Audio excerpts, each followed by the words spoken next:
वे योजनाएं जो उनके हित के लिए आगे बढ़ रहे हैं, उन योजनाओं को प्रभावी ढंग से यहां पर लागू करने का जो 5 गारंटी यहां के लिए भारतीय जनता पार्टी ने दी है। लक्ष्मी जोहार योजना, सभी घरों में 500 रुपए में एलपीजी के भरा हुआ सिलेंडर उपलब्ध करवाना और साल में 2 फ्री में सिलेंडर उपलब्ध, भरा हुआ सिलेंडर भी मुफ्त में उपलब्ध करवाना। गोगो दीदी योजना, यह भी भाजपा की गारंटी है, मोदी जी की गारंटी है कि झारखंड की हर महिला के खाते में हर महीने की 11 तारीख को 2100 रुपये, 2100 रुपये तक की वित्तीय सहायता पहुंचा देना। 21 लाख परिवारों को मिलेगा अपना पक्का घर और सभी परिवारों को घर निर्माण के लिए मिलेगा मुफ्त बालू।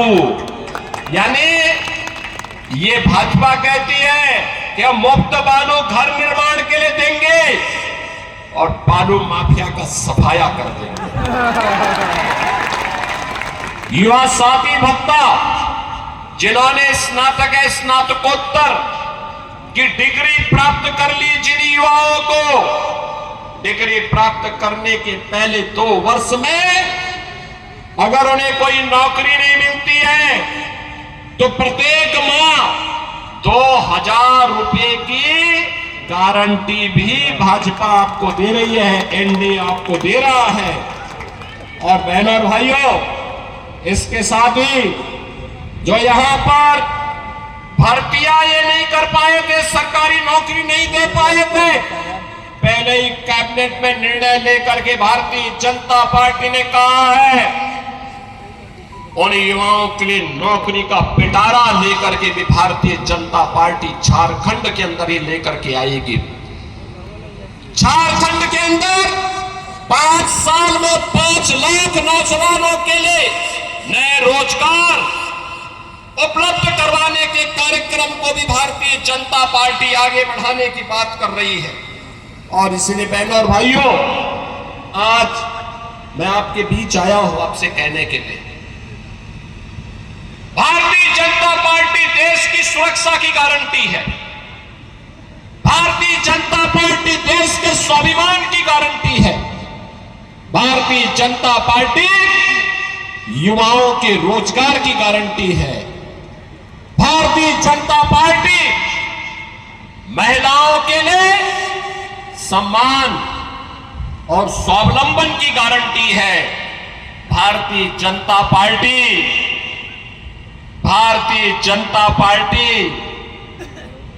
विरासत और विकास के समन्वय की गारंटी भी है। याद करिए अयोध्या से तो मैं आया हूं ना। कितने लोग अयोध्या गए हैं? आप लोग एक बार अयोध्या आइए। मैं अन्नपूर्णा देवी जी से कहूंगा, वे यूपी के अंदर चुनाव के अंदर सहप्रभारी के रूप में विधानसभा चुनाव के अंदर काम कर रही थी। पूरे यूपी के अंदर घूमी, बहुत अच्छा काम उन्होंने किया था। और मैं आप सबसे कहूंगा, चुनाव के बाद एक बार वो आपको लेकर के अयोध्या पहुंचे। अयोध्या की गारंटी बाकी हम लोग ले, एक बार देखिए आप अयोध्या था। बहनों और भाइयों, जब ये कांग्रेस के लोग थे ना, अयोध्या में कितनी दुर्व्यवस्था थी। बिजली नहीं मिलती थी, सड़क सिंगल लेन की थी, गंदगी रहती थी, अराजकता थी, कोई किसी को पूछता नहीं था। और राम मंदिर निर्माण न हो इसके लिए इनके द्वारा बार बार रोड़े अटकाए जाते थे। आज तो आप देख रहे होंगे प्रधानमंत्री मोदी जी का यशस्वी नेतृत्व मिला। अयोध्या में 500 वर्षों के बाद अभी भव्य दीपोत्सव का आयोजन भी आपने देखा होगा। कितना भव्य दीपोत्सव अयोध्या में हुआ था। 500 वर्षों के बाद प्रभु रामलला अपने धाम में विराजमान हो गए। हर भारतवासी का सीना गर्व के साथ आज चढ़ा हुआ है इस बात को लेकर के कि हमारे प्रभु राम अपनी जन्मभूमि पर 500 वर्षों के बाद फिर से विराजमान हो चुके हैं। हर भारतवासी के लिए इससे ज्यादा सम्मान और क्या हो सकता है। बहनों और भाइयों, और हम लोगों ने कहा है आज आप जाइए अयोध्या में, जिस ओर जाएंगे 4 लेन की सड़क मिलेगी और एक इंटरनेशनल एयरपोर्ट का निर्माण भी वहां हो गया है। इंटरनेशनल एयरपोर्ट का नाम महर्षि वाल्मीकि के नाम पर है।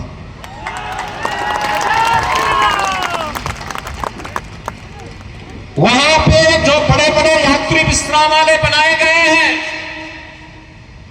उनका नाम है निषाद राज के नाम पर, निषाद राज गुहा के नाम पर। और जो भोजनालय वहां बन रहे हैं, जहां पे श्रद्धालुओं के लिए शुद्ध भोजन प्राप्त होता है, उनका नाम है माता सबरी के नाम पर। और याद करिए, विरासत का दूसरा उदाहरण मोदी जी ने दिया है। 15 नवंबर 13 नवंबर को आपको वोट देना है। 15 नवंबर धरती आबा भगवान बिरसा मुंडा की पावन जयंती जनजातीय दिवस के रूप में मनाने का काम भी मोदी जी ने ही शुरू किया है। और इसलिए बहनों और भाइयों, आज हम सब आपके पास आए हैं। विरासत और विकास का